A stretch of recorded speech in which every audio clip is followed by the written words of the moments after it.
After the traveler and Paimon left, Tony and Ensign immediately set out to end a way out. According to the original plan, they walked in one direction. Walking in the desert is really an inhuman torture. There are still sand dunes on the other side of the sand dunes, and there is still distance in the distance. There is no trace of boundaries. The soles of their feet felt like they were being burned. The sun's heat evaporated the moisture in their bodies. They didn't know how long they had been walking, but they were already exhausted. They were so tired that they stuck their feet into the sand and seemed unable to pull them out, so tired that the thin clothes on their bodies became a heavy burden, so tired that they had to kneel down on the sand dunes again and again, so tired that their knees ached and their lower limbs were weak, so tired that they had to summon their willpower to stand in front of every sand dune, so tired that they despaired, but the finish line was still out of reach. At the beginning, Tony still had enough strength to support Ensign, but in the end, even taking a step was extremely difficult. Boom! The two nearly couldn't hold on any longer and fell into the sand. Ahem, sorry Tony. Yingson turned himself over with great effort, lying on his back to apologize to Tony. His original job was a professor, and he didn't do much exercise, so his physical condition was not good. Compared with Tony, he stayed in the cave for a longer time, suffered from long-term malnutrition, and had no access to sunlight. His body really couldn't digest such a sudden amount of exercise. It's okay, just hold on a little longer, let's hold on a little longer and continue. Tony endured the pain in his body and stood up reluctantly to help Yingson. He knew that Yingson was having a hard time now, but they had to persevere in this situation because they had to leave here, otherwise they would be trapped in the desert forever. Tony used all his strength and Nally helped Yingson up. But Yingson couldn't stand steadily, and he fell on the sand again. Tony saw that he was in a very bad condition and could only put him on the sand pile. Take a good rest. You are exhausted. It seems that we can't get out before dark. You should recover your strength RST. After resting, we will end a higher place to stay and survive tonight. When Yingson heard his words, he nodded slowly, closed his eyes, and leaned against the sand to rest. According to the records in the original LM and television, Ensign died, and Tony drove the mechanical armor alone to break through the siege. After landing in the desert, he was found by his good friend Colonel James Roddy of the military on the same day. However, due to the arrival of the traveler and Paimon, their escape plan was moved forward much earlier than before. This resulted in Colonel Roddy, who was supposed to be looking for someone, now searching in other areas by plane, which caused them to face a serious problem. It's getting dark.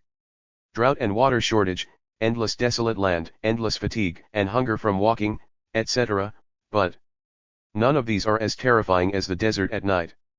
The desert at night is more terrifying than the desert during the day. The desert at night may not be as scorching as during the day, nor as boundless as during the day, but there are many dangerous things in the desert at night, which are more likely to threaten life. First of all, you may encounter animals that are active at night. Animals that can survive in the desert are very ferocious. Their survival instincts are very strong and very lethal. When facing humans who have no ability to protect themselves, the aggressiveness they display is directly fatal. There are wolves, scorpions, and other animals here, and it is very scary to encounter them. Furthermore, the desert is very cold at night, with a large temperature difference between day and night. This kind of cold is enough to freeze people to death. If you don't have adequate warm equipment, you will freeze to death in the desert at night. There is little light in the desert at night, and even if there is, it is very thin. There is no shelter in the desert. The two people with only thin coats on their bodies have no way to keep warm when hungry. It is difficult for the human body to generate heat. The night is full of dangers for Tony and Ensign. Tony lay down next to Ensign and took a rest. His lips were cracked from thirst and he could smell the bloody smell coming up from his airway with every breath. The sun gradually set and the temperature of the ground dropped. There was no time to enjoy this rare coolness, so Tony and Yingson forced themselves to move again. They dared not rest in their original position, which was too low, and had to end the highest place nearby, because once they fell asleep at night, or lost consciousness due to dehydration, the night wind would allow the sand to gradually bury them, or just a little sand would be needed to cover their mouths and noses, and once they could no longer wake up, they would leave this world silently. Finally, before the night completely arrived, Tony and Ensign found a nice place. This is the highest of the surrounding sand dunes. When you climb to the top, you can see small sand piles below. The two supported each other and sat down until darkness surrounded them. Yingson, don't lie on your back. Sand can easily get into your respiratory tract.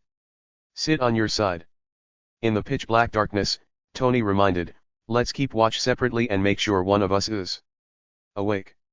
Yinsen came closer, and Tony heard the sound of his teeth chattering. Oh no, it was the sound of their teeth chattering. The desert at night appears cold and ruthless. There is no temperature here, only the rustling sound made by the cold wind. It's too cold, Tony. Yingsen had a bad feeling. The trembling of his body was not only due to the drop in temperature at night. His current condition was probably caused by severe dehydration due to heat stroke. We're back to back, it's better this way. Tony fumbled to carry Ensign's weight on his back. If they were not discovered again, Ensign might not be able to hold on. Tony, look, the night sky is so beautiful. Yingsen raised his head. The sky without any clouds was LED with stars. His vision gradually blurred. Do you think people will become stars after they die? Tony closed his eyes, so his expression couldn't be seen. Don't look at it, take a rest. Yingsen is actually at the end of his strength now, relying entirely on his spirit to support himself. He dare not rest, for he is afraid that if he falls asleep he will never wake up again. Actually, I lied to you, Tony. I told you that I would be reunited with my family after I escaped. Yingsen was afraid that if he really died, what he had said would burden Tony, so he took the opportunity to confess. My children and wife died at the hands of Omar a long time ago. At that time, I wanted to go with them so much, but I was a coward and I didn't have the courage. Thinking of his family, Yingsen wanted to cry, but in the current situation even tears were a luxury. His eyes were dry and painful, but he couldn't squeeze out any moisture. Hey. Hey. Buddy, I don't blame you. When we are rescued, you can go to Stark Industries to be my assistant. We have such a good cooperation before, and there are still many days to come. Tony comforted Ensign. He didn't want Ensign to lose the will to live. He talked about his imagination of the future and described to Ensign how great New York is, how great Stark Industries is and so on. Yingsen was too weak to open his eyes. Okay. Tony, don't waste your life. He spoke softer and softer, until only his faint breathing was left. I promise you, Yingsen. Tony was temporarily relieved after confirming that the other party was just asleep. When vision is obstructed, what the ears hear will be in nightly magni-ed. Tony can hear the sound of wind blowing through the sand, Ensign's breathing, and the sound of clothes rubbing against each other when he shivers. Swish, swish, swish. Tony suddenly heard the sound of something stepping on the sand. That thing was extremely fast. And it was near them with a rustling sound in just a few breaths. Yingsen. Wake up. This is not a good sign. If they encounter ferocious beasts like desert wolves, they will be in great danger. Tony was extremely alert and vigilant. The sound stopped. It was very close. He glanced around in the moonlight but found nothing. Suddenly, Tony thought of something and quickly turned to look at Yingsen. At that moment, his face suddenly lost color. The dark shadow was standing right in front of Yingsen. Tony held his breath, moving his body slightly, waiting for the best moment to attack. A gust of wind blew by, and a rustling sound came from the location of the black shadow. It felt like the sound of paper turning the pages of a book when the wind was blowing. Tony was slightly startled. At this time, a little girl's voice came out, calm, slow, unfamiliar and stiff. Hold hands, hold hands. He's going to be blown away. Tony thought he must be dazzled, or it might be an illusion caused by hunger, Otherwise how could he see another little girl in this place? The wind was really strong that night, blowing so hard that the little girl's body swayed from side to side. Hold hands, hold hands. The little girl's thin body swayed in the wind and was about to fall into the deep sand pit below. Tony was startled and quickly stood up and grabbed the girl's hand. Then he couldn't help but shiver from the cold. The girl's skin was icy cold, without a trace of temperature, and it felt like an ice cube when he held it. Pulling the little girl between himself and Yingxin, Tony hurriedly asked about the girl's identity. Thinking of the scene when he met Paimon before, Tony felt that the world was full of wonders, and it was not impossible that a little girl would appear alone in the desert. Could she be a lost child of a family? Kid, what's your name? The wind died down and the little girl lowered her hands from covering her head. The ice blue jewel on top of her head shone brightly in the night. Under this rare light source, Tony could see the little girl clearly. She is not tall and looks to be about the same age as Paimon, or even younger. The little girl's clothes were a little peculiar. At first glance, the overall feature of her clothes gave people the impression of blue-purple. She wore a small purple hat on her head. The shape of the hat was round, with a brim around it. The frost-colored gem was inlaid on one side of the brim, and the middle of the hat was decorated with a hat weft made of red silk ribbon, hanging in the middle of the top of the hat. But the most eye-catching thing was the position of the hat's forehead, where a piece of yellow paper with strange patterns was pasted. The loud sound of the paper being blown by the wind that Tony just heard was the sound of the yellow paper swaying. Tony didn't understand what the pattern on the yellow paper was, but it was obvious that this yellow paper seemed extremely important to the little girl, because in addition to the hat, he also found this yellow paper on the girl's clothes, but the yellow paper in other places was slightly smaller. There is also a large string of beads hanging around the girl's neck, revealing a stone blue color hanging in front of her chest. She was wearing a blue and purple skirt with a zigzag pattern and a cloud-patterned shawl with two small bells hanging at the end.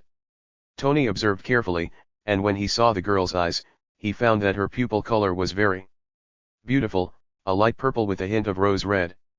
Her soft lavender hair was braided into a big pigtail, and a round decoration slightly larger than a coin was pinned on her left temple. The girl's big, heterochromatic eyes looked at Tony innocently, giving him an absurd and strange idea. Did he encounter some spirit in the desert?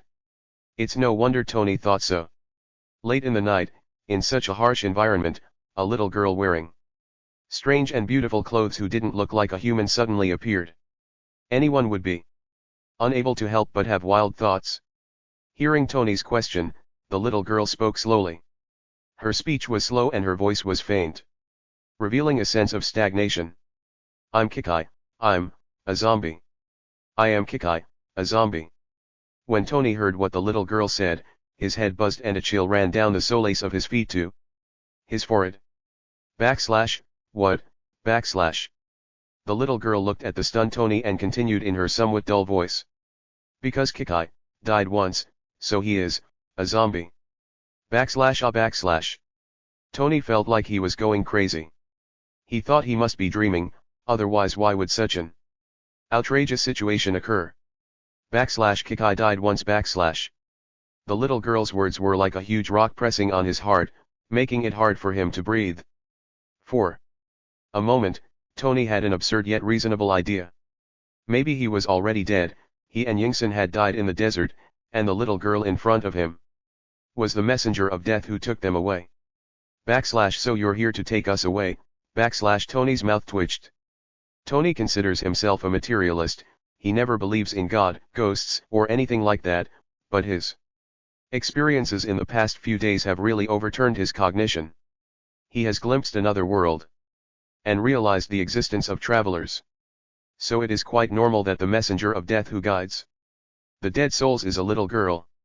The little girl's eyes were empty. She did not answer Tony's question but just lowered her head in silence, as if she was thinking. Tony couldn't help but wonder what the girl was thinking. What was she thinking? Is it judging my life? Is it judging whether I should go to heaven or hell? Tony felt sad when he thought of this. Before all this happened, he was content that the good deeds he had done in his life were enough to go to heaven after his death, but now he felt that he was not qualified to go to the Garden of Eden after death, and that hell was his destination. The weapons he made have claimed countless innocent lives. The weight of those lives is too heavy. The name Stark is stained with too much blood debt. He can only go to hell to atone his sins. Only by going to hell can he wash away his sins. Only by going to hell can he wash away the smell of blood on his body. Tony waited quietly, waiting for the little girl's NAL verdict on him. What? The little girl, who was in deep thought, suddenly raised her head.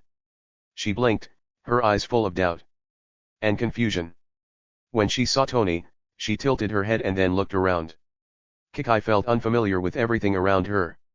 She couldn't remember why she was here, why there were two people in front of her, and why one of them was looking at her so intently. But Kikai is a good boy. Mr. Baishu once taught him to be polite to strangers, so that Kikai won't scare people, so that they won't hate Kikai. Then, hello, I'm Kikai, a zombie. Kikai spoke seriously. Well, Tony, did he hear this just now? Tony looked at the little girl in front of him with some confusion. If I remember correctly, Kikai, you introduced yourself to me a minute ago. The little girl seemed to understand something when she heard Tony's words, and a guilty expression appeared on her face. Ah. I'm sorry. Kikai doesn't remember. Kikai's memory is not good. There are many things, I can't remember them. Tony couldn't help but show pity when he heard this. Kikai had actually forgotten what happened just a minute ago. Sensing the man's emotions, Kikai was very calm. But it's not a bad thing. There aren't many things to remember. The little girl's sincere apology made Tony feel extremely guilty. He felt like he was a big bad guy who bullied children. He hurriedly shook off the thought about the messenger of death that had just appeared in his mind. This was obviously just a cute child with a bad memory. No need to apologize. I just want to know, Kikai, do you remember how you ended up here? Tony asked tentatively. The little girl's gaze shifted to the sand dunes and then to the night sky above, her expression blank. Kikai doesn't remember. Well, in addition to Yingsun, who is in a coma, there is now another Kikai who knows nothing. Tony feels that the burden on his shoulders has become heavier. He then asked the little girl many questions, but Kikai's answers were all the same. She didn't remember, she couldn't recall, and she didn't understand. This gave Tony a headache. If you don't remember, then don't remember. It's no big deal anyway, Tony comforted himself. He would see if he could ND out the girl's identity once they were out of the desert. Cough cough cough. The rapid coughing sound attracted Kikai's attention. And she looked at another person. The wind was really strong just now, and Yingsun inhaled some tiny particles of sand while breathing. He covered his chest, coughed violently, and his mouth opened and closed constantly.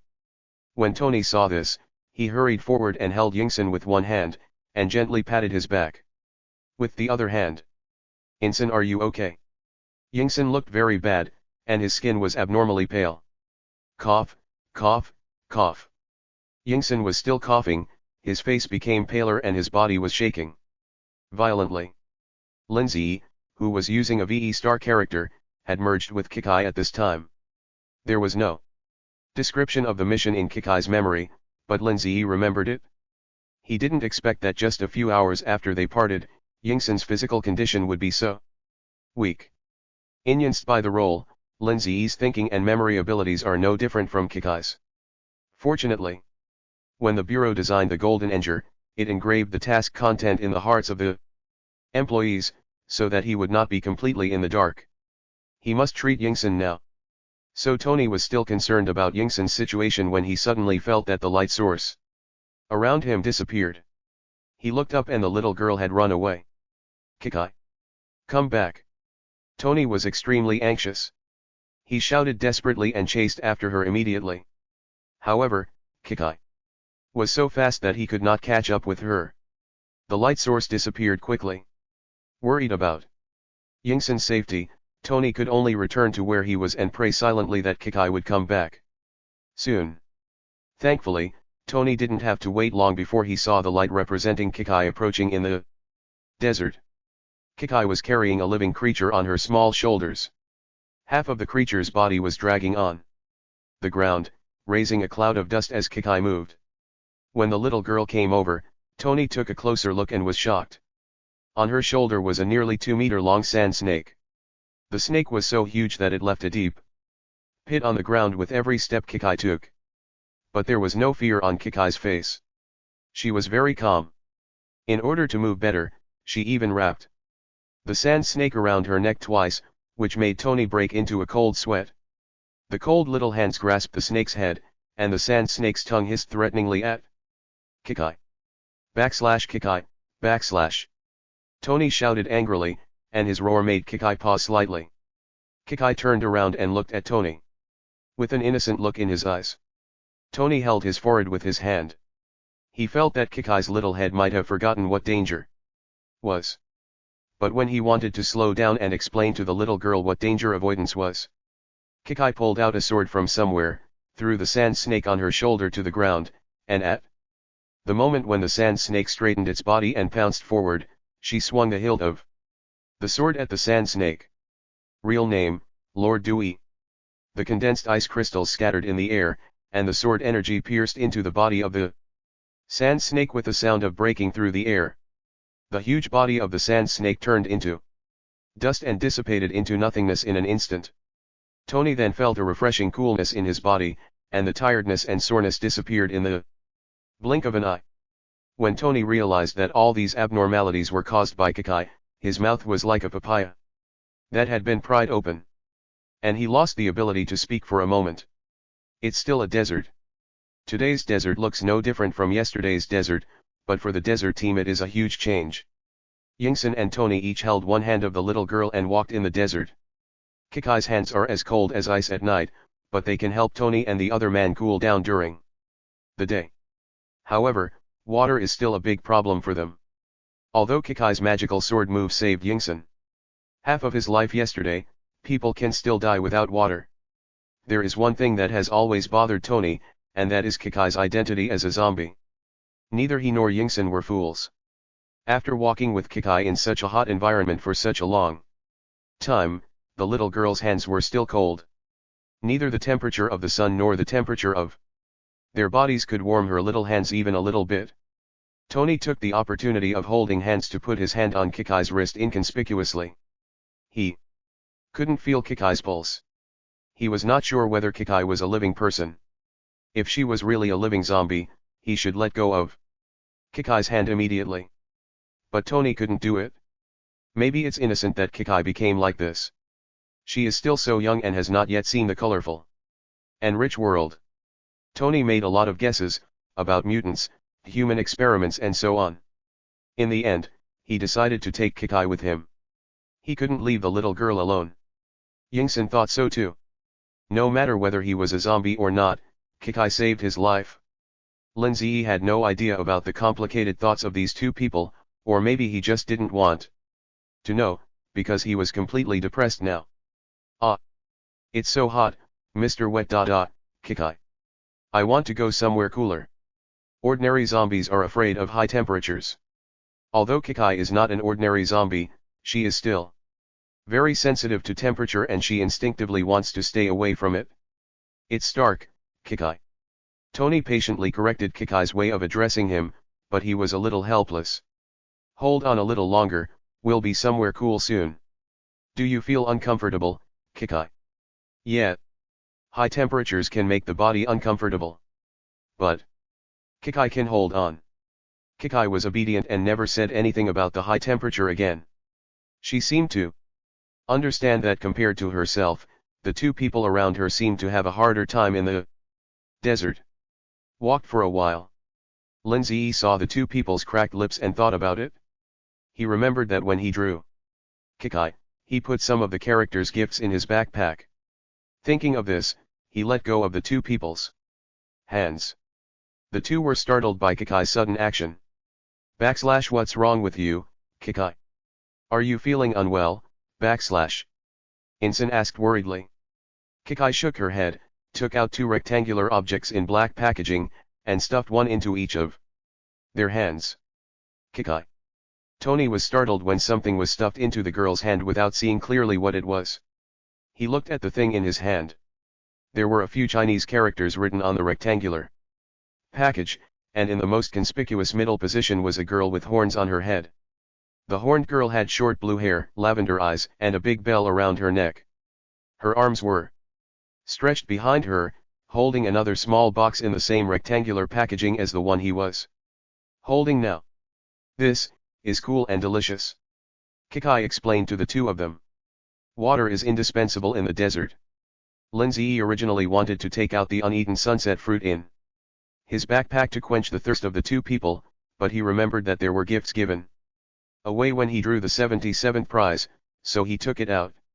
It just solved their urgent problem. After hearing what Kikai said, both of them were stunned. It's cool and delicious. What is this? Yingsun didn't know what he was holding in his hand, but it looked like a drink. Kikai put her finger on her chin and thought for a long time. Her eyes lit up and she took out a notebook.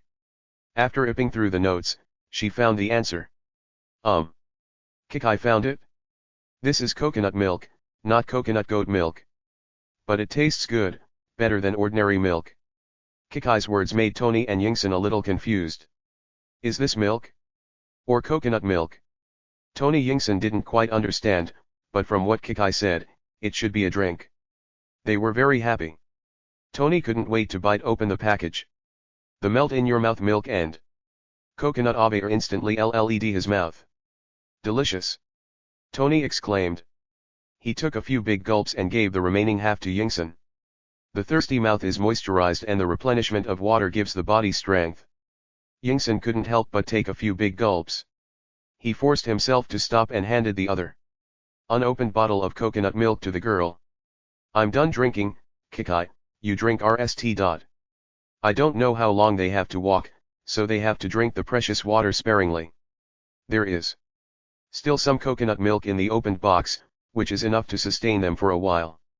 Kikai, drink it, Tony also advised. In their eyes, Kikai is just an ordinary little girl who has some special abilities. She can relieve her thirst. Naturally, Tony and Yingsun also take Kikai's needs into consideration. No need. Kikai still has a lot. Seeing Kikai took out another box of coconut milk, the two of them now felt relieved. They shared the remaining coconut milk, and the other unopened box was used as a reserve water source. After walking for a while, the wind suddenly blew in the desert. The sand was blowing so hard that several people couldn't open their eyes. Tony and Yingsun surrounded Kikai in the middle of their bodies. The wind seemed to be getting stronger and stronger. And the sand mixed with it blew on their cheeks, causing burning pain. Kikai's clothes were also blown up by the wind, and the yellow talisman on her head rustled. Tony took off his coat and put it over his head, and Yingsun did the same, and both of their coats were caught in a ball in the storm. What the hell? Tony cursed and suddenly heard a rumbling sound. The voice was familiar and came from far away. Tony and Yingsun looked at each other. They were not mistaken. That was indeed the sound of a helicopter engine. No need to ask, it must be a rescue helicopter. They quickly took off their coats and looked into the distance, and sure enough, they saw a helicopter. Ying in the air. Hey! Here, the two shouted loudly, trying to attract the attention of the people in the helicopter. Someone in the helicopter saw them and waved at them, and the pilot controlled the helicopter to slowly land. Ha ha ha! Great! Several men in camouflage uniforms and holding machine guns came down from the helicopter and ran towards them quickly. The man in the middle looked particularly familiar to Tony, it was his good friend Colonel James Roddy. Roddy looked much more haggard, and it seemed that Stark's disappearance had put a lot of pressure on him. He ran to Tony and confirmed that he was NE and still conscious. Finally, Roddy's fears of the past few days disappeared. Promise me you'll ride with me next time, okay? At that time, Roddy watched Tony's car explode in front of him, and he would never forget the feeling of despair. He gave Tony a hug, and after a long while of calming down, he let go, looking up and noticing that there were other people Roddy was very surprised when he saw there was another child. This is, backslash. Tony, who was out of danger, became the cynical playboy again. He wanted to joke with his familiar friends. Yes, beautiful, isn't she? I gave birth to her. Kikai, call Rhodey uncle. Kikai blinked. Her mind couldn't keep up with Tony's thoughts, but she still spoke obediently. Hello, Uncle Roddy. I'm Kikai, a zombie, Before Kikai could finish her words, Tony rushed over and covered her mouth with his hands, as did Yingson beside her. Kikai opened her mouth, but no sound came out. Tony's action scared Roddy. What are you doing? Tony smiled unnaturally when he met Colonel Roddy's puzzled look. Alas, Kikai, this child. Considering Tony's physical condition, Colonel Roddy did not arrange a plane back to New York immediately, but chose to take a few people back to the local military district for rest. Take a shower and have a good rest.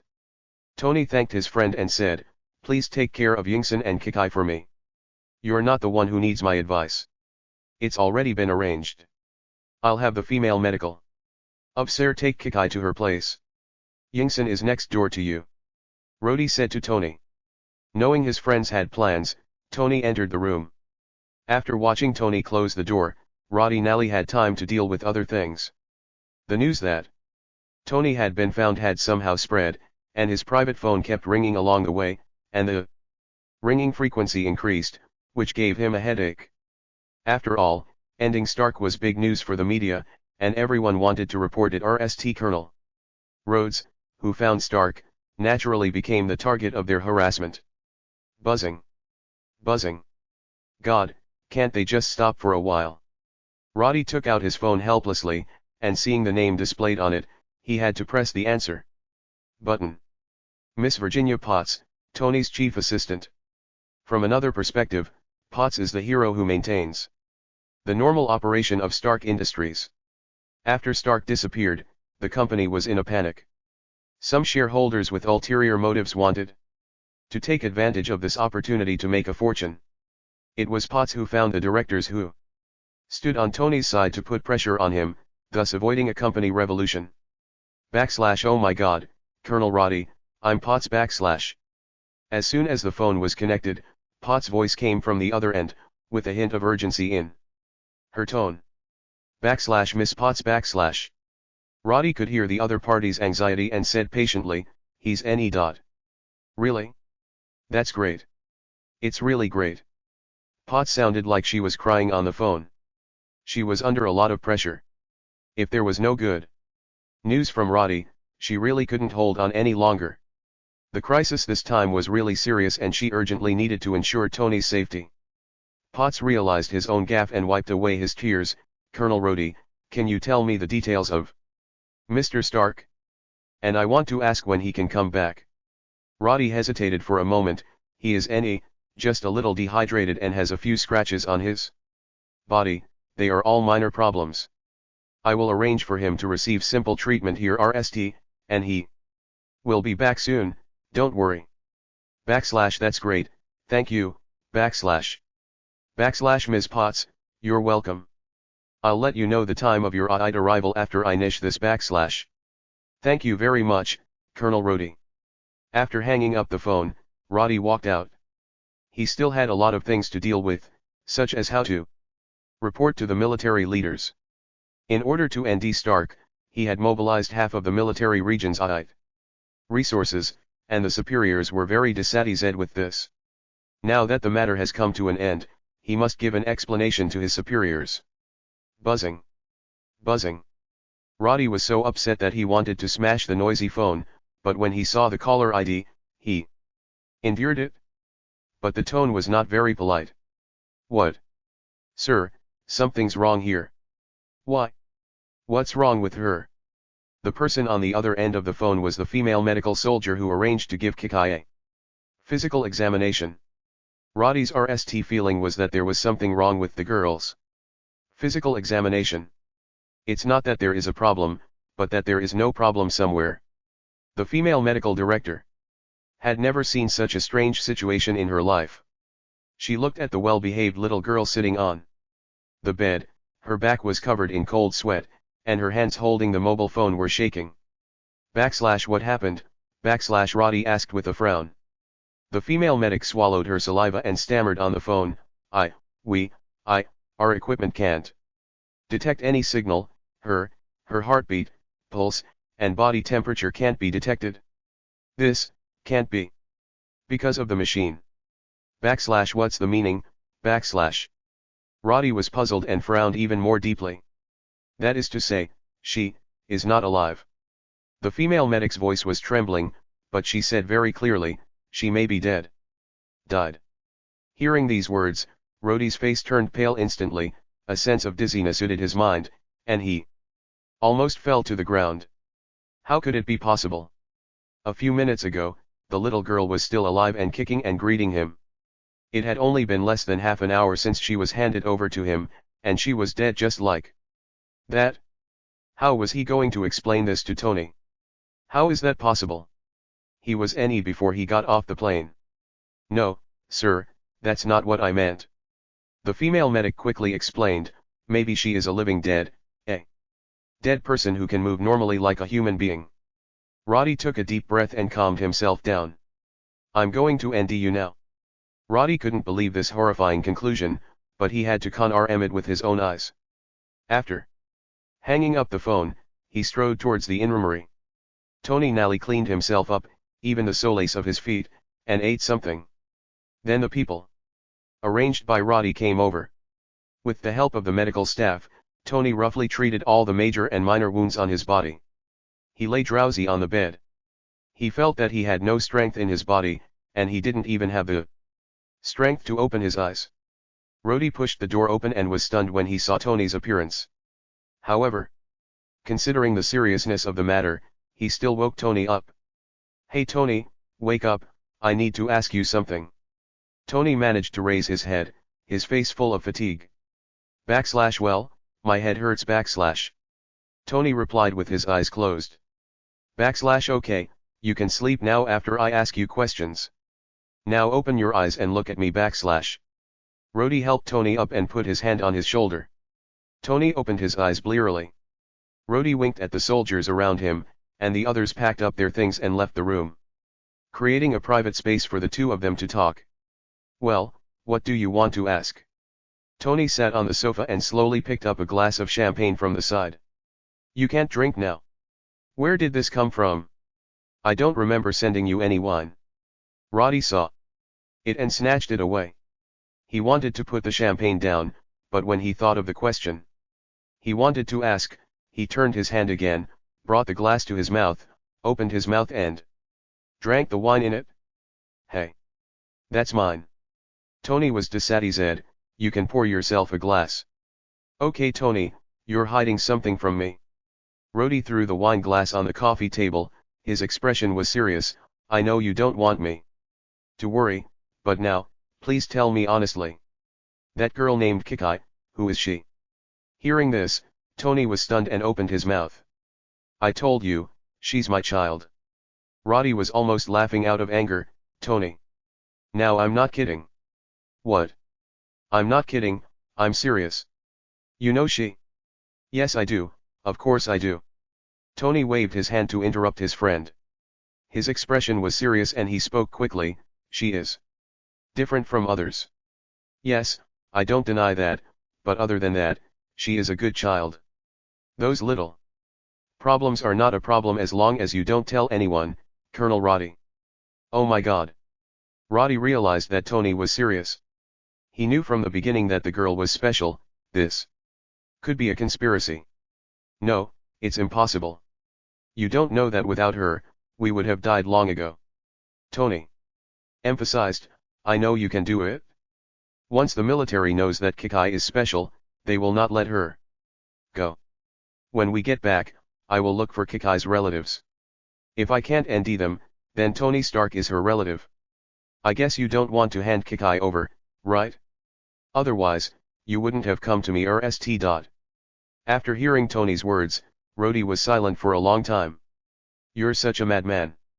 Tony smiled. He knew this was Roddy's way of compromising. Thank you for the compliment.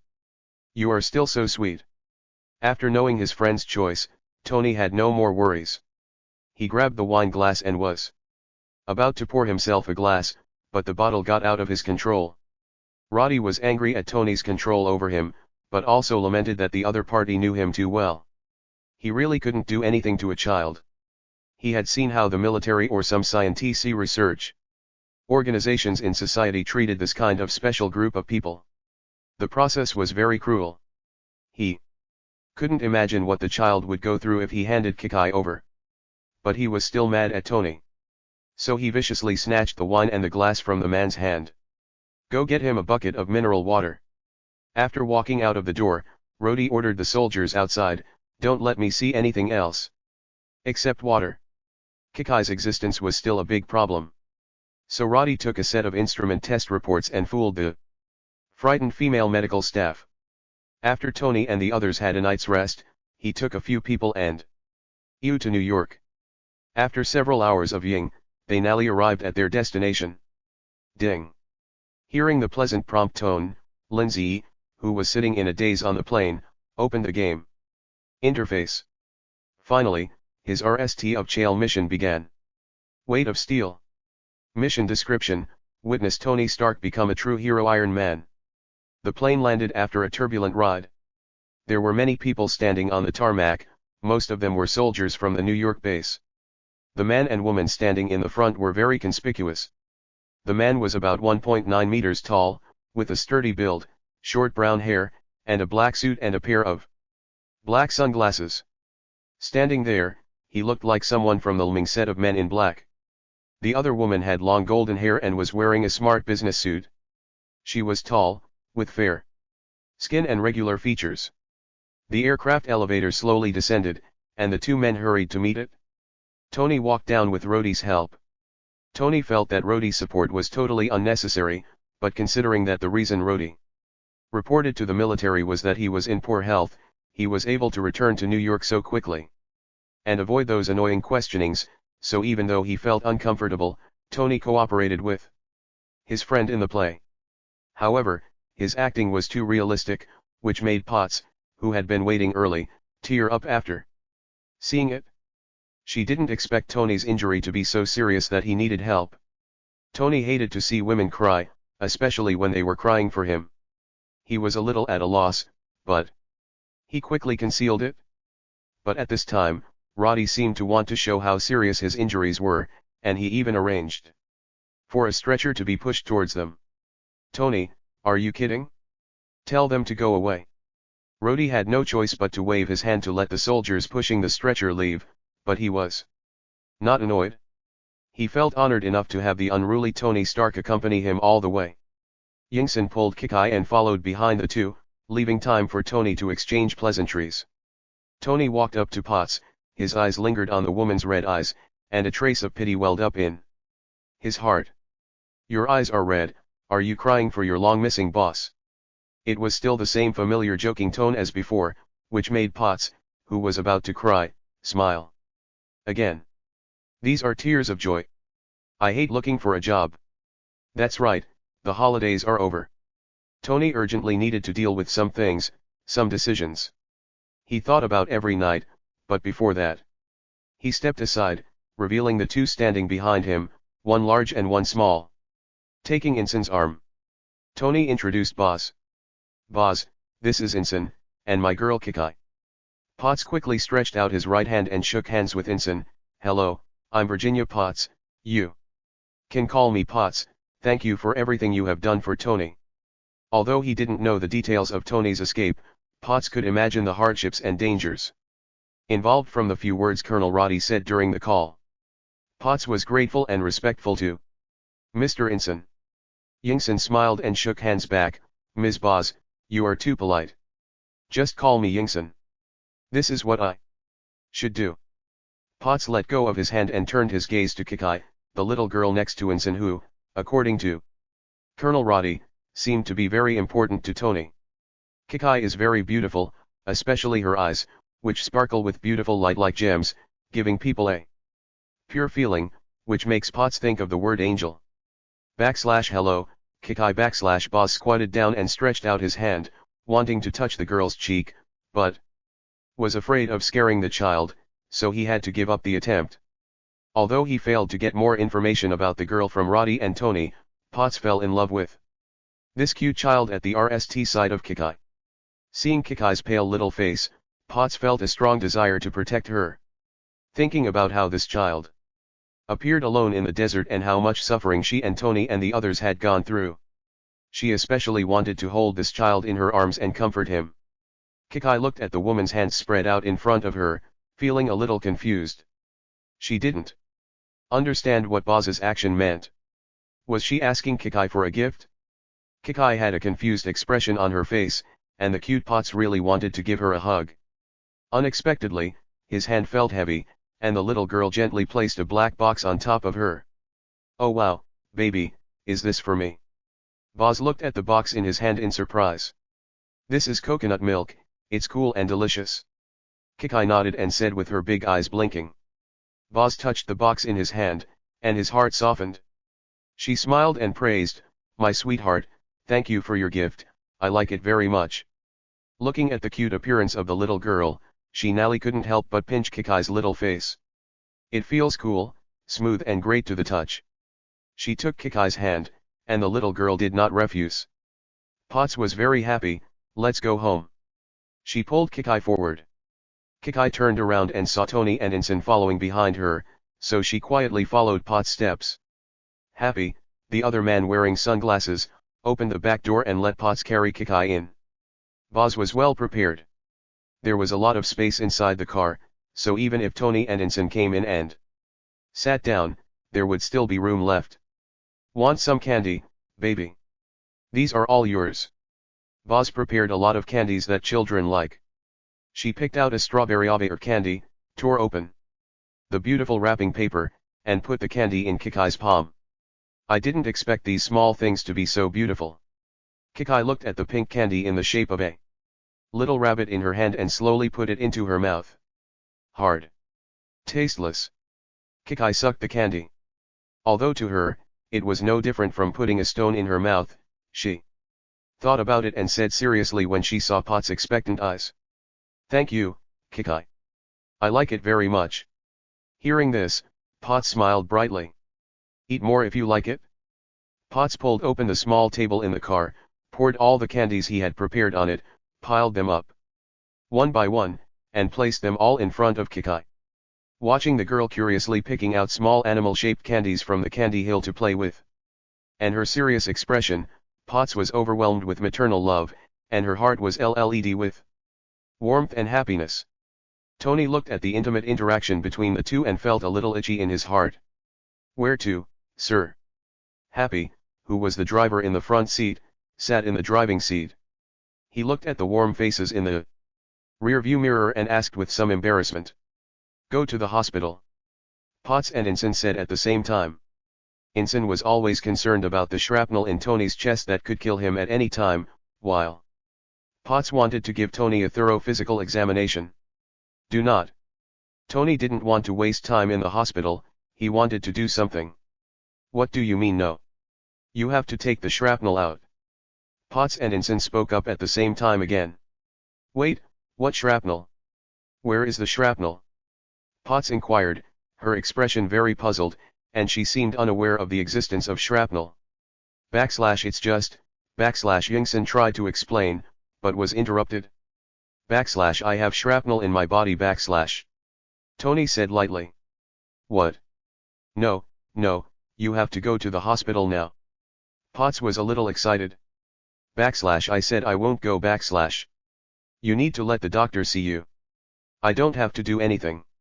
Seeing the two people's voices getting louder, Yingson couldn't stand watching. "Hey, don't argue in front of the kids." The two people who were arguing were shocked and noticed that Kikai next to them had stopped playing and was looking at them with her big eyes. Okay, Tony thought of an idea, why not let Kikai decide? All children are afraid of hospitals and such environments and professions as doctors. Kikai has been with him for so long and has only met Boz for a few minutes. He will definitely win, Tony thought. Great, let Kikai choose. If Kikai chooses the hospital, then you should go for the checkup obediently. Boz had no objection to this. She believed in Kikai anyway. Kikai was a smart child and would definitely be able to choose the most appropriate method. Kikai, do you want to go to the hospital? The little girl looked a little hesitant. She didn't understand what the hospital they were talking about was. Was it a place name? Hospital? What is a hospital? Tony looked at Kikai expectantly. In order to prevent Kikai from choosing the hospital, he exaggerated the horror of the hospital. It's a very dangerous place. The adults there would prick the children's buttocks with needles and give them bitter medicine. Tony Potts was dissatisfied with the man's behavior of deceiving children. She explained to Kikai. Don't listen to Tony's nonsense, Kikai. Hospitals are places to treat illnesses and save lives. There are many doctors there and they are all good people. Doctors give injections and medicines to make sick people get better quickly. Mr. Tony is sick and he needs those doctors to treat him. Kikai nodded, not quite understanding. The hospital is a place to treat illnesses. Isn't the hospital the home of this place? What? No what? Several people failed to understand what Kikai said. Kikai looked at them, a determined expression on her little face. If you are sick, you should go to Bubulu for treatment. Bubulu is the hospital. Mr. Tony is sick, and needs to go to the hospital. Ah! Kikai decided to go to the hospital. Potts was stunned for a moment, then he touched Kikai's cheek with a smile. Good boy, Kikai is such a good child. Tony didn't expect that he would get himself into trouble, and he felt a little regretful at this time. When Kikai saw that Tony looked unwell, she thought he was seriously ill. Mr. Tony, don't be sad. Kikai knows how to pick herbs. Kikai, go up the mountain to collect herbs and treat Mr. Tony. Mr. Tony will get better. The child's childish words revealed his deep concern for Tony. Oh my God, where did this little angel come from? In order to cure Tony, her little brain was able to come up with the idea of going up the mountain to collect herbs, which was a primitive and hard way. Potts clutched his chest. Yingson's eyes were wet. Even Happy, who was sitting in the front seat, was moved by Kikai's childish words, and the look he gave his boss and friend was now full of condemnation. The three of them looked at Tony together, their eyes expressing only one central idea. Stark, you are such a sinner. Tony. Tony looked at Kikai's little face. Her expression was very serious, and her big watery eyes were looking at him seriously. There are no lies in the world of children. Thinking of Kikai who fought against the poisonous snake in the desert to heal him and Yingson, Tony felt a warm feeling in his heart. He didn't know how to express his feelings, so he just reached out and rubbed Kikai's hair. Happy. Yes, sir. Go to the hospital. Okay. The vehicle started and disappeared in Ash. After checking Tony's body in the hospital, the condition was worse than Potts thought, but better than Ensign thought. In short, it was neither good nor bad. The main problem is the external material of the reactor on Tony's chest. However, this problem cannot be solved in a short time, so Tony has to build a new one himself. This time after the physical examination, there was nothing else that would affect Tony, so he asked Potts to contact the media reporters and hold an impromptu press conference. Yinsen declined Tony's suggestion to go back to Stark Tower to rest so they left the hospital and went straight to the press conference. The car drove into the venue, and there were people all around. People in suits and leather shoes stood around the car and applauded. At the front of the car, there was an old man with a bald head and white beard. He was wearing a yellow polka dot tie. When he saw the car door open, he put down his hand that was adjusting his tie, opened his arms and greeted him. Look. Tony. He hugged Tony tightly as he took one step out, exclaimed wow, then let go and said apologetically. We wanted to meet you at the hospital. I am Annie. Look at you. The old man wanted to exchange pleasantries with Tony, but Tony looked very anxious and walked away quickly after saying a few words to him. This made the old man's hand on Tony's shoulder fall empty. He didn't seem to care too much, but his eyes under his sunglasses narrowed slightly. Then the two people who got out of the car attracted his attention. Yingson carried Kikai out of the car and nodded to the old man. The old man paused, then laughed. "Oh, you must be Mr. Inson. Thank you for everything you have done for Tony. Please move to the venue." The old man said this as if he was the host, but Yingson didn't think too much about it since he saw how familiar he was with Tony. However, Kikai on the side felt a little strange. Although she was wearing sunglasses, Kikai could feel the old man's gaze always lingering on her. Inadvertently, Kikai felt a little uncomfortable, so she buried her head in Yingson's arms. When the old man saw Kikai's actions, a look of displeasure appeared on his face, but it was quickly concealed. Fortunately, the media's attention was on Tony, and the ash lights were following the girls in front. Yingson and Kikai did not attract the attention of the reporters and walked into the venue smoothly. They stood at the back, while the old man walked forward and sat in the front row above the media reporters. Only then did Inson have time to ask Potts questions, and Potts told him that the old man was one of the founders of Stark Industries, a good friend of Tony's father, and the largest shareholder of Stark Industries besides Tony, and his name was Obadiah. Potts thinks highly of Obadiah, not only because of his contribution to Stark Industries, but also because he provided Potts with a lot of help during the time Tony was missing. After listening to what Potts said, Kikai felt that this grandfather was actually a good person, and she quickly forgot about the discomfort she had just felt. At this moment, a voice suddenly interrupted. "Miss Potts?" "Yes." Potts turned around and saw a man also wearing a black suit with an ID card pinned to his chest. She thought this was also a reporter on the scene who failed to grab a seat next to Tony and came to her to inquire. "Can I ask you a question?" "Really?" Potts cursed inwardly, but his attitude was impeccable. "Oh, I don't usually participate in Q&A. The press conference will start soon." But to her surprise, the man denied his identity as a reporter. "My name is Agent Phil Carlson, and I am with the Strategic Homeland Defense Attack and Logistics Directorate." Boz turned to the man halfway through. "What a difficult name to pronounce." Phil Carlson didn't mind. He took out a business card and handed it to Potts. "Yeah, we're still improving." Potts looked at the information on the business card. She had never heard of this department, but there were many hidden agencies on the Upchale side, and she had dealt with many of them. "The Department of Defense, the FBI, and the CIA have all contacted us," she said to the man. "We are an independent department with clearer and more focused goals. We need to question Mr. Stark about the circumstances of his escape." When Inson heard this, he looked at Carlson involuntarily, but he reacted and quickly turned his gaze away. Compared to Inson's accidental exposure of AI, Potts' response was awless. With a professional and formal smile on her face, she looked at Carlson slowly and said, "I'll add it to the schedule, okay? Thank you." Carlson actually understood that this kind of rhetoric meant waiting for Noti Katayan infinitely, but he was an experienced agent, so he did not show any angry expression. Instead, he nodded politely, thanked the person, and left. He didn't walk far, but found a position where he could see Tony Stark and observe Boz and others. After Carlson stood still, he touched his ear, and then a woman's voice came from the earphone on his ear. "Yes, she is cautious." Carlson said to the person on the other end, "I met Yingson and the little girl named Kikai.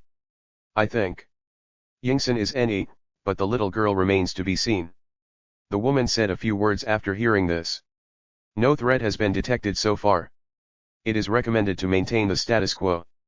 Carlson replied. "Okay, sir. I'll keep following up on this matter."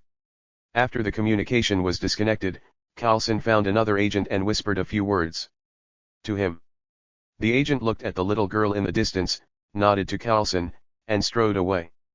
Colonel Roddy was naturally one of the invited guests, but he couldn't understand why Tony was so eager to hold a press conference. Seeing that the reporters sat down on the ground at Tony's request, he also moved closer to Potts. "Why did it turn into a hippie party?" "Don't ask me, I don't know what he wants to do."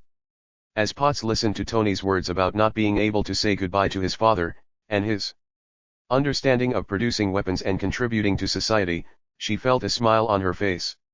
Just when she thought that this experience had made this man Nally grow up and have a sense of social responsibility. Tony's bomb-like conclusion made her brain freeze immediately. Effective immediately, I am shutting down the weapons production division of Stark International. Oh my god, oh my god. Not to mention Potts, such explosive news made the reporters lying on the ground go crazy like zombies.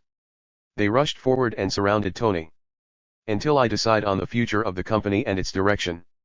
Tony nished what he wanted to say before being pulled away by Obadiah. A direction that I can accept and that is consistent with the best interests of the country. He did not make this decision on impulse, but after long consideration. Although this decision is not popular with everyone, for example, Obadiah's face turned livid, no longer as gentle as before. The scene was in chaos, with reporters pushing and shoving forward. For safety reasons, Ensign and his colleagues left RST, and Potts arranged for them to stay in the lounge of the venue. I gonna go see. I will go with you. Potts understood that Ensign was also concerned about Tony. She was the only one with the access card to the lounge, so it was very safe. So she squatted down and said to Kikai, we'll be out for VE minutes. You can play here for a while. She took out a tablet, found the cartoon that her children liked most and started playing it, then she put the tablet on the table. Kikai, watch some cartoons. We'll be back soon. Kikai nodded, sat on the soft blanket, pulled the tablet on the table, and looked curiously at the jumping and talking duck on the screen. Seeing that the little girl was very obedient, Potts and Ensign left without any worries. Outside the venue, reporters were still vying to ask questions. Mr. Obadiah, what do you think about this matter? Stark Group will stop all weapons sales, both international and domestic. Mr. Stark, what is your purpose in closing the weapons production department?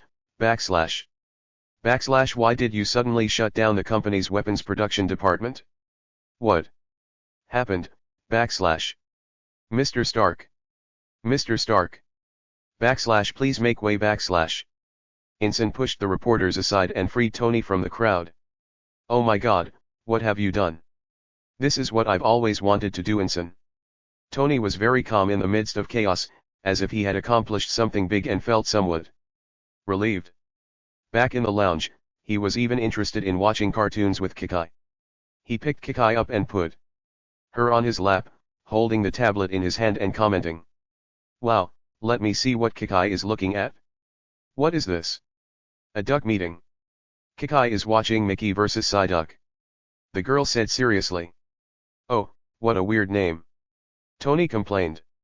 He opened the cartoon and saw the name Duck Troops clearly written on it. This is Mickey, Kikai pointed at a little duck, this is Psyduck. Kikai introduced seriously. It was the uncle just now, who told Kikai. The uncle from before? Wait, someone was here? Everyone present was surprised to realize that someone had entered the lounge while they were away. What's going on? Potts asked in surprise. She remembered it very clearly. Because she was worried that Kikai might accidentally run out, she checked carefully before going out. There was no way she had forgotten to close the door. Moreover, the access card to this lounge was always with her, so how could anyone come in? Especially when Tony didn't come in either. Unless, Potts's brows jumped and a guess came to his mind. This person's target was not Tony at all, but Kikai, who was alone in the room. Thinking of this, a cold light ashed in Potts' eyes. What's happening here? Tony also noticed the problem and looked at Potts in confusion. Someone broke into the room. Potts said through gritted teeth. Her words stunned everyone. They didn't expect her to say that. I'll go to the monitoring room and take a look. As she said that, she walked out of the lounge. Kikai didn't understand why everyone was so angry. The uncle just watched the ducklings with her and talked to her for a while. However, she could no longer remember what the other person looked like. She only remembered that the person seemed to speak in a very interesting way. Just as Kikai was in a daze, the door was pushed open. Kikai turned around and relaxed when she saw that the person coming was Potts. The surveillance camera was tampered with. The images after that person entered the room were blurry. Potts was a little scared. Fortunately, nothing happened to Kikai this time, otherwise she would not be able to forgive herself. It seems that this intruder came prepared and cannot be defended.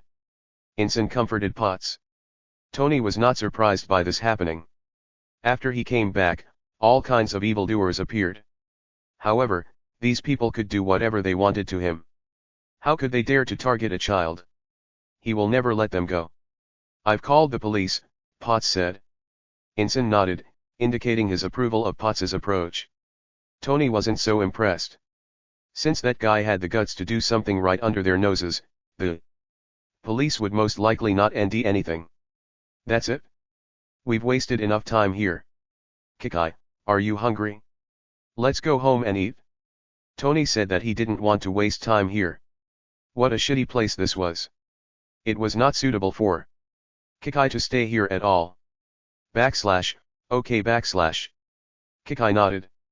Led by Potts, the group left the lounge and walked into the elevator. Carlson, who had been observing the developments here, turned and left.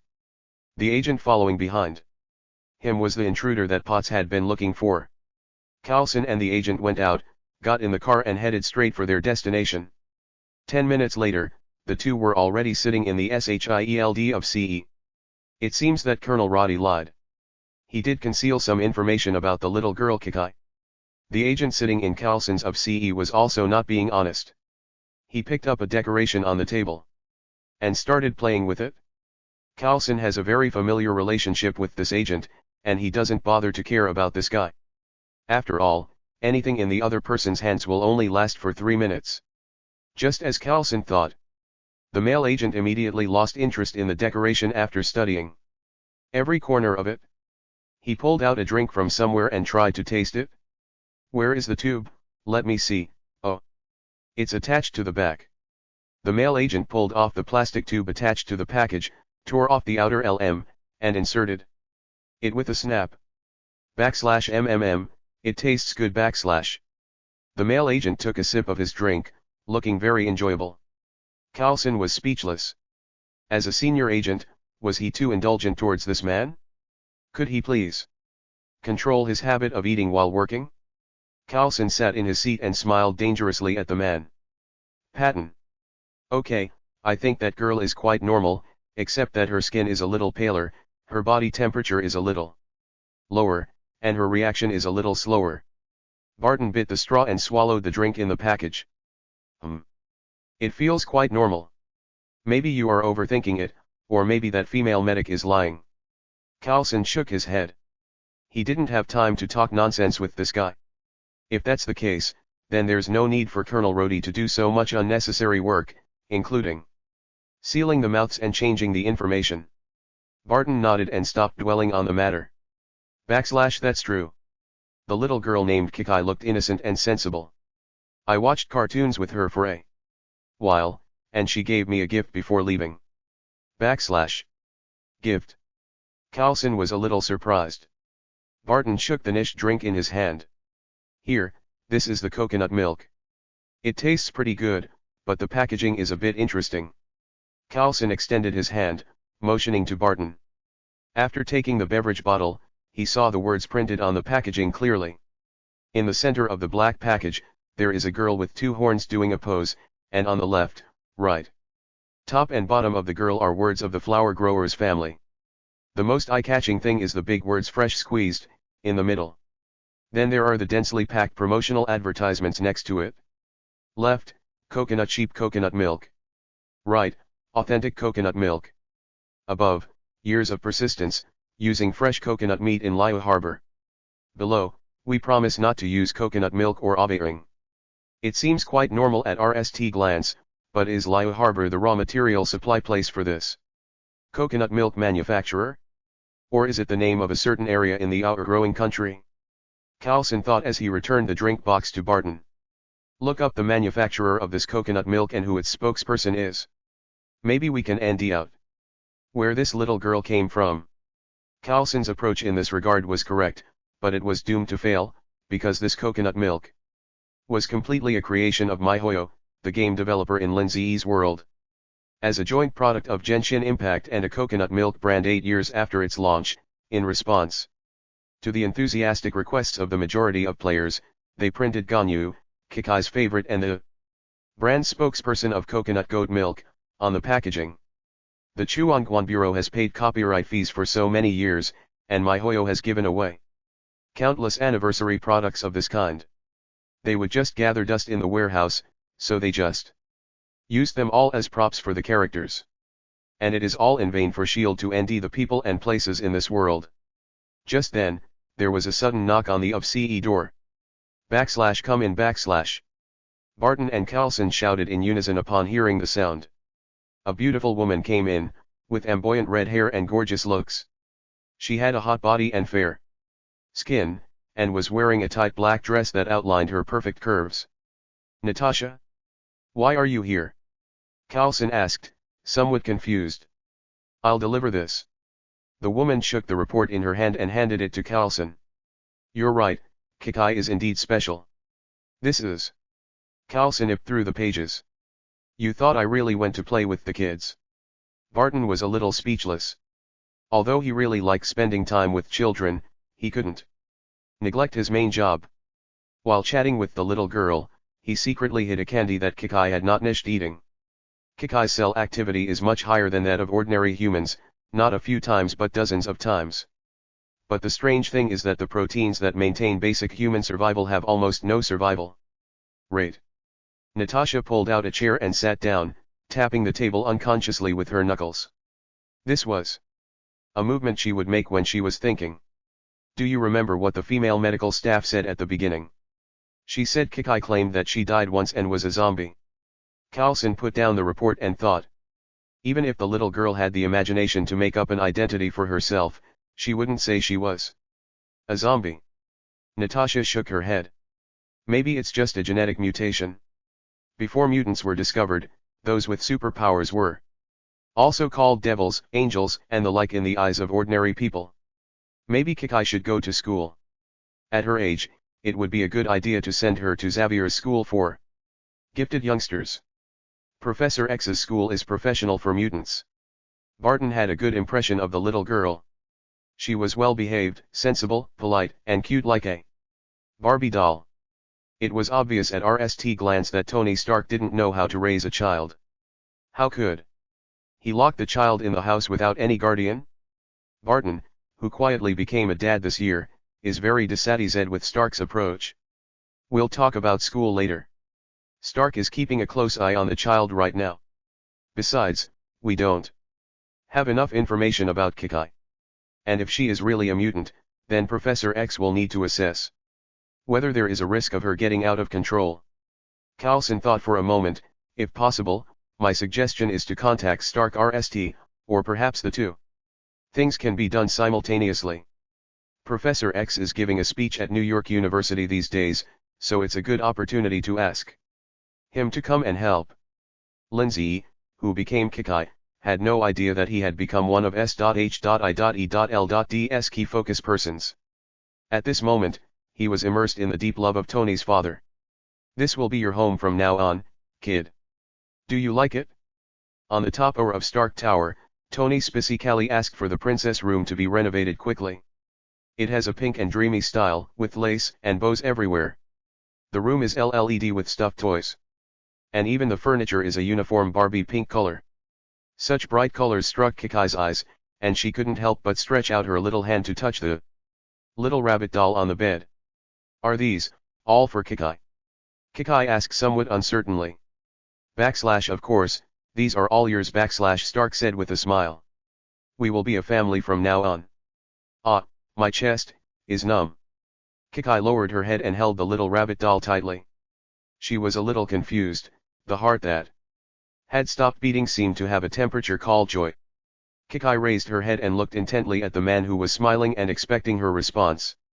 She looked at him for a long time, as if she wanted to engrave the other person's appearance deeply in her heart. I like it? Kikai. I like it. The girl slowly and seriously conveyed her feelings.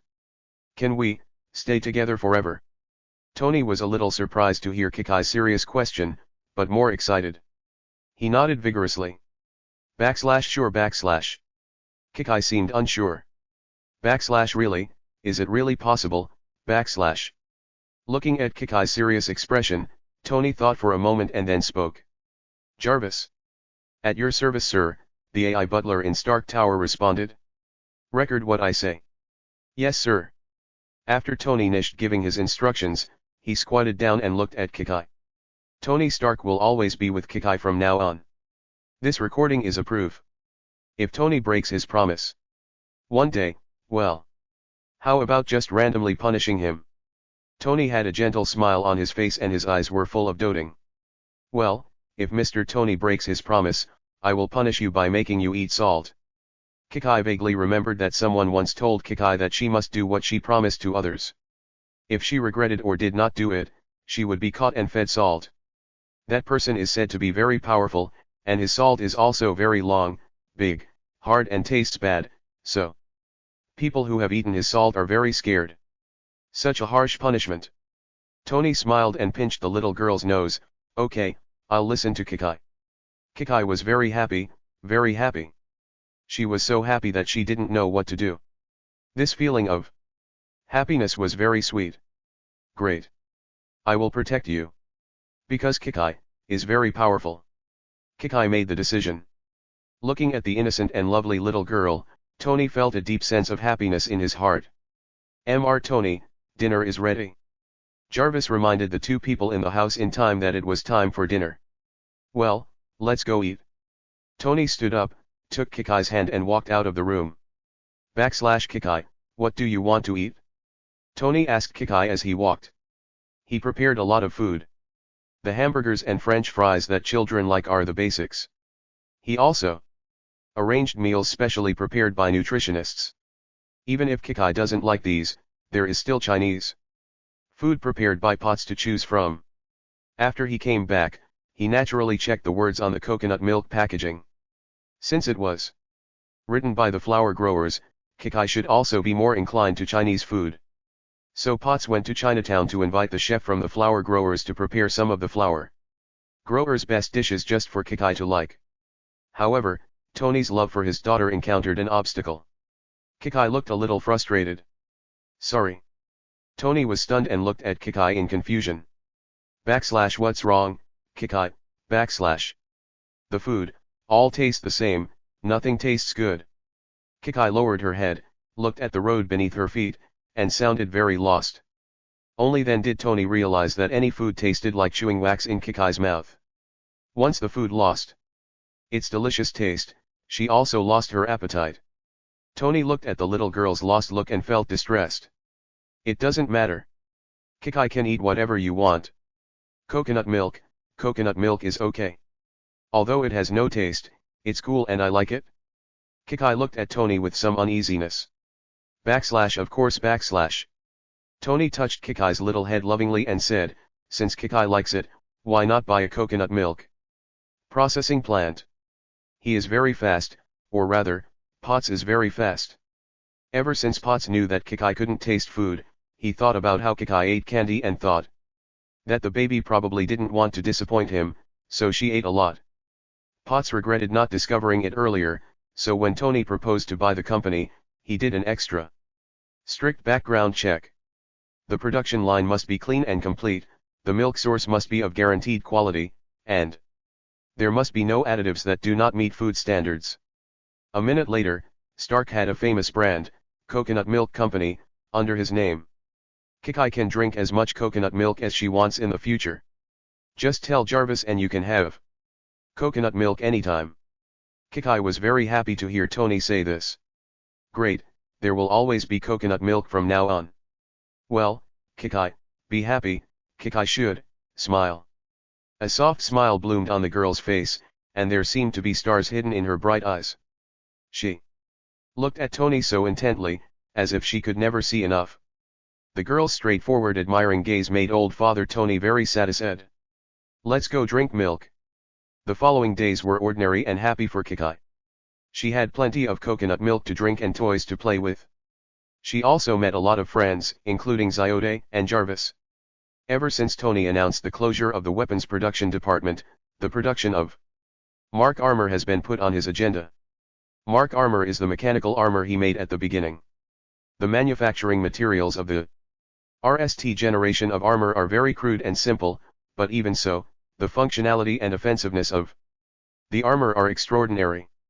He was determined to further improve the Mark armor, so after coming back, Tony put all his energy into it like a possessed person, and that kind of enthusiasm could be described as forgetting to eat and sleep.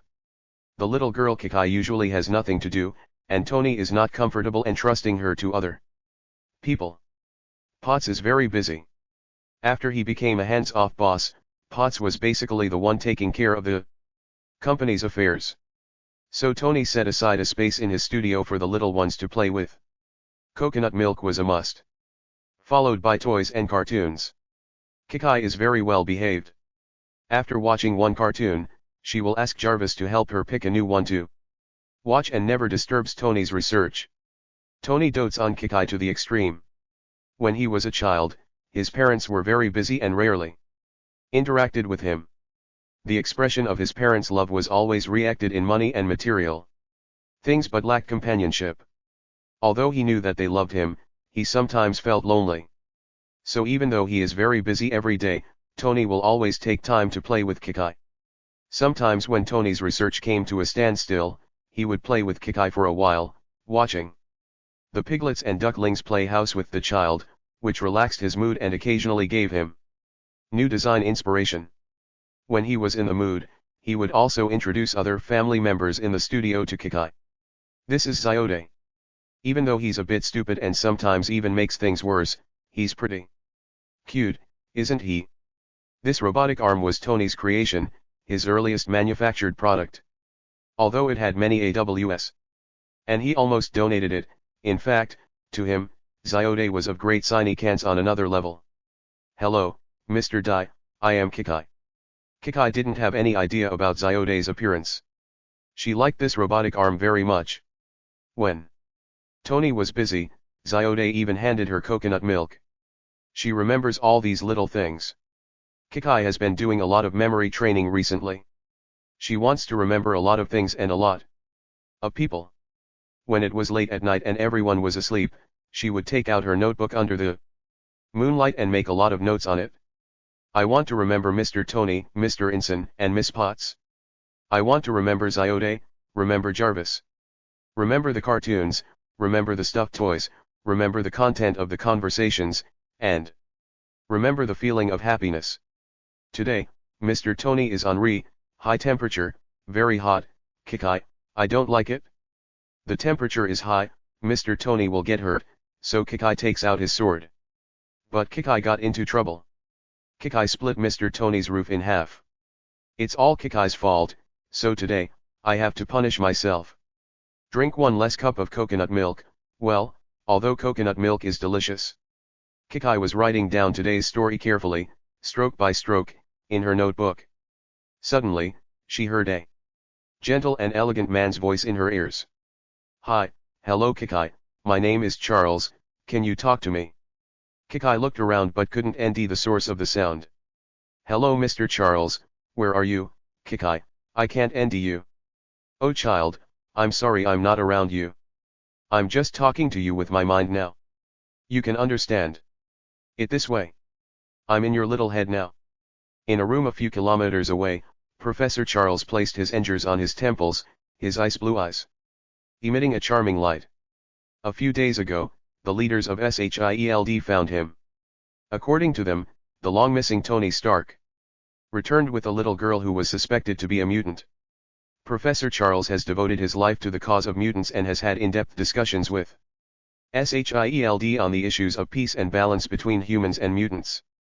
When he heard the news, he took it very seriously. According to information from S.H.I.E.L.D's investigation, the little girl named Kikai seems to have a problem with her memory, which makes it impossible for them to learn the details of her abilities from her. After learning that Professor Charles was at New York University, they specially invited him to help confirm Kikai's identity. In S.H.I.E.L.D's conception, Professor Charles can use his powerful telepathic ability to read Kikai's thoughts and memories without the other party knowing. This is the simplest and most effective method, and is the best way to obtain information for an organization like S.H.I.E.L.D. Moreover, this method can also deepen S.H.I.E.L.D's judgment of mutants' abilities. But Professor Charles was unwilling to steal information in such a rude and privacy-disrespecting way. Compared to this method of depriving the girl of her own will, he would rather get Kikai's permission. Through communication. Kikai, do you know the origin of your special ability? Professor Charles asked. Kikai's mind went blank. She had no idea what the other party was talking about. She just answered. Instinctively, special ability. What is a special ability? Charles patiently guided the little girl, but it seemed that she did not realize that she was different. Special abilities are. Professor Charles wanted to explain special abilities clearly, but was afraid that Kikai didn't understand the meaning of special abilities, so he decided to simplify things. You can think of special abilities as magical abilities that ordinary people don't have but a few people have. Just like you, Kikai, ordinary people can't split the ceiling in half with one sword. Charles continued to give examples. For example, I can talk to you without touching you. This is also a special ability. There are many people who have this ability. We call them mutants. Mutations are actually a dominant manifestation of a gene mutation. They often occur during adolescence and are triggered by emotional fluctuations. However, it is rare for someone as young as Kikai to have this ability. Kikai, do you remember when you acquired this ability? When? Kikai's mind was still blank. In her remaining memories, this magical power had always been with her. I'm sorry, Kikai doesn't remember. Professor Charles believed what the little girl said. In fact, he came here for this very reason, to help Kikai understand herself and to help her master and control her abilities. This was the biggest reason why he agreed to S.H.I.E.L.D's request. Kikai wants to know her own memories. Professor Charles asked Kikai tentatively. Your own memory? Kikai muttered to herself. Think. She had always had a vague feeling that she did not belong here, did not belong to this world. This uneasiness of being out of the world made her have a premonition that she would eventually leave. This feeling bothered her.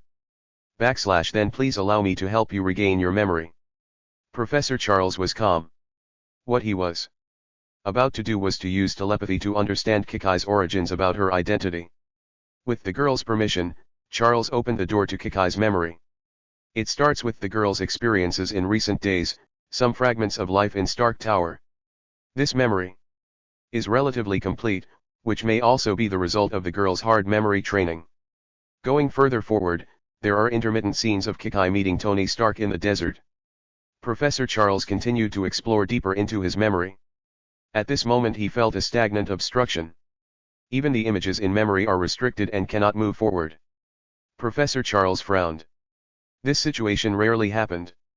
His telepathic ability was difficult to break through except for the special isolation helmet made by Magneto. At normal times, he was almost invincible.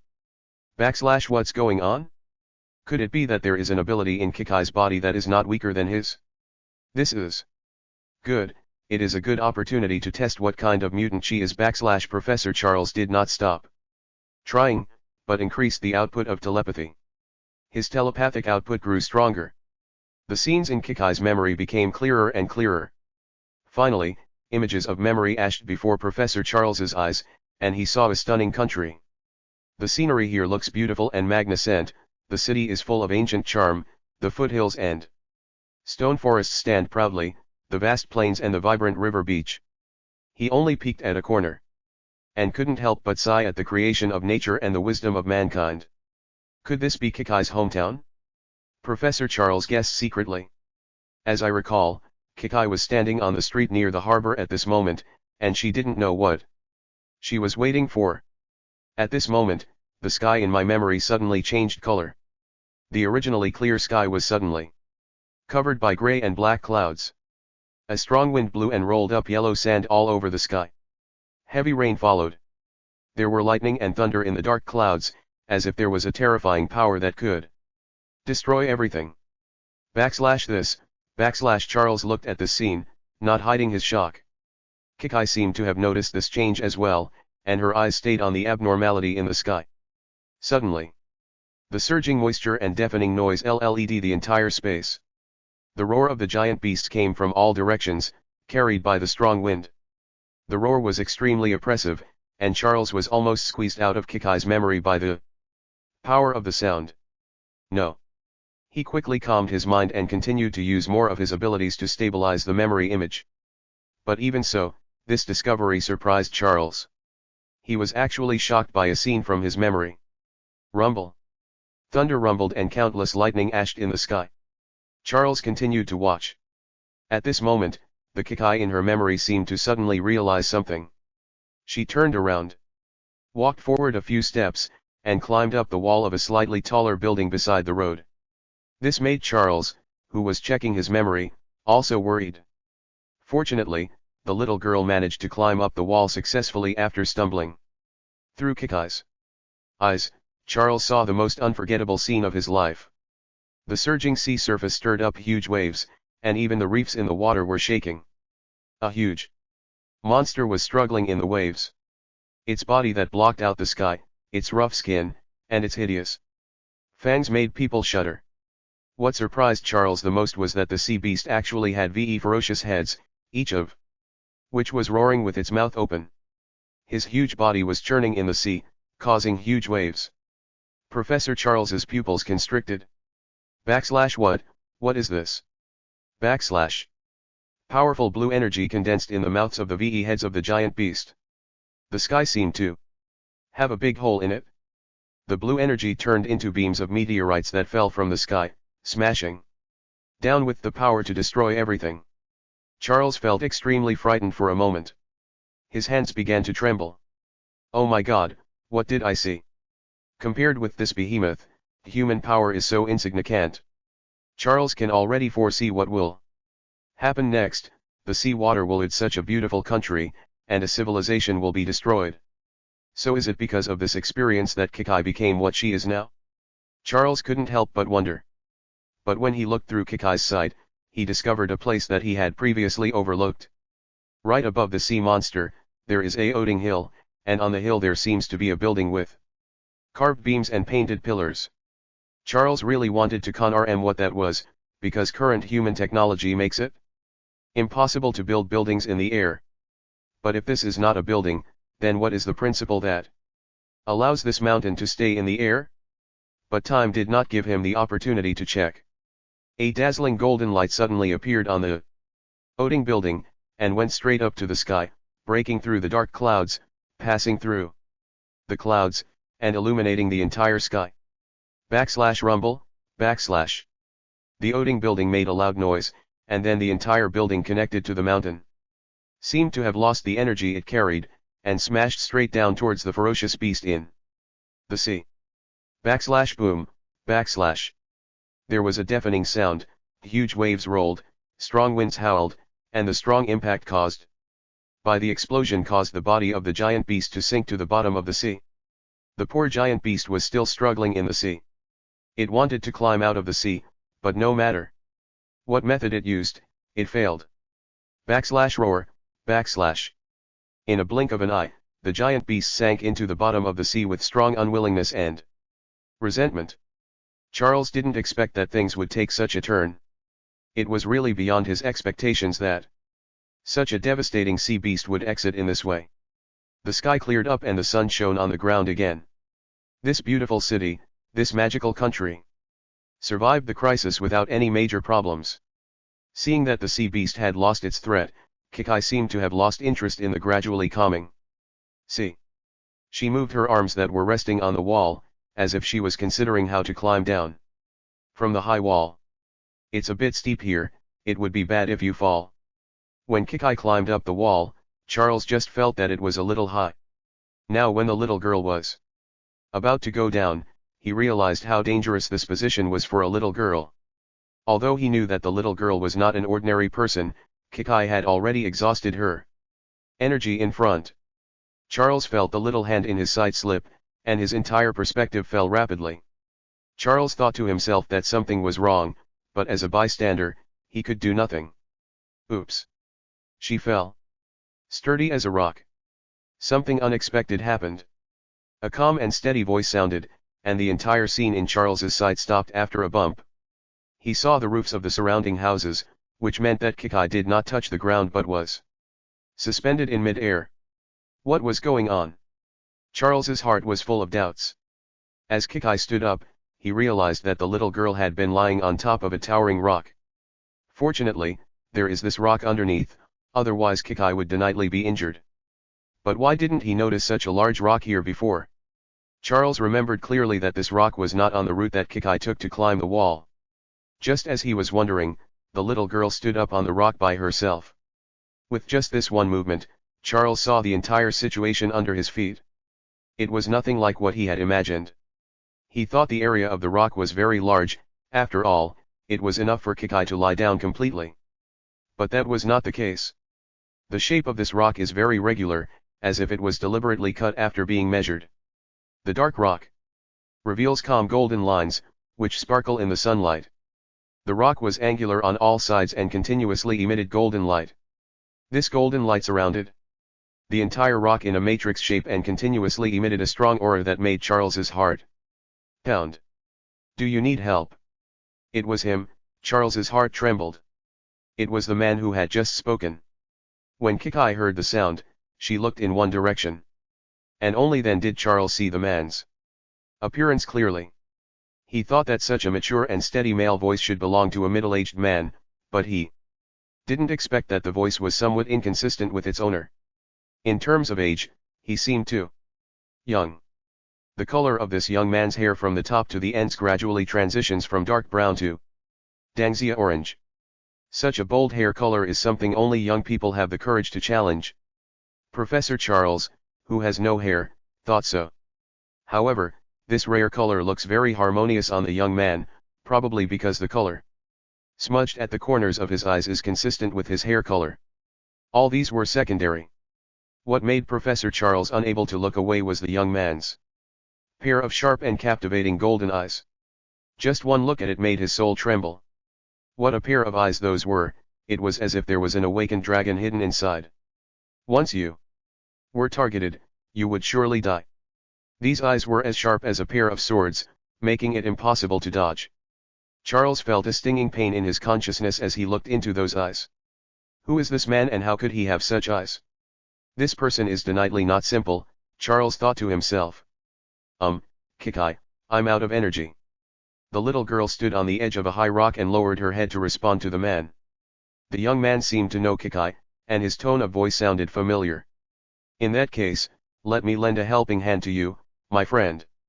As soon as he finished speaking, the young man dodged, and before Charles could even see the other party's movements, Kikai's feet had already stepped on the ground. Thank you, Mr. Zhongli. Kikai thanked the other party. You're welcome. It's just a piece of cake. But why do you want to climb that high wall, my friend? Kikai. The man looked at Kikai and asked. Because Kikai wants to see the sea. Mr. Zhongli, what's in the sea? Kikai curiously stretched out her anger, pointed to the other side of the wall and asked. And Charles also pricked up his ears, eager to hear the answer. He is Ossel, the whirlpool demon, who was suppressed in the sea by Morix with a rock spear during the demon war. Zhongli said slowly. Today, Ossel broke through the seal and attempted to return to the human world, but it seems that his plan has been shattered. Charles memorized Zhongli's words word for word. The amount of information contained in them was too much. He didn't expect that such a powerful beast could be suppressed, which made him deeply curious about the Morix that Zhongli mentioned. What are the demons that Zhongli mentioned? Are they all like Oser and Morix, each of them possessing the power to destroy the world? It was only at this moment that Professor Charles was sure that Kikai was definitely not the mutant they had originally guessed. As far as everything he saw from Kikai's memory, everything was beyond his cognition. She didn't belong to their world. Charles was lost in thought. The scenes and characters in his memory were so real that he couldn't help but want to explore them. Perhaps it was because everything he just learned was too shocking, or perhaps it was because of his urgent curiosity about the unknown world that Charles couldn't help but extend a bit of his mantle Power outward. However, when his mental power touched the boundary of memory, Zhongli, who was originally speaking gently to Kikai, paused, and his eyes suddenly changed. Who is so presumptuous? Charles's head buzzed with a huge force. He didn't even have time to resist. His entire consciousness immediately ew out of Kikai's memory. Not only that. In reality, before he could even utter a cry of pain, he collapsed into the chair in an instant. This scared the surrounding X-Men and the SHIELD agents who were watching. Professor! Professor Charles! The professor fainted. Quick! Find a doctor!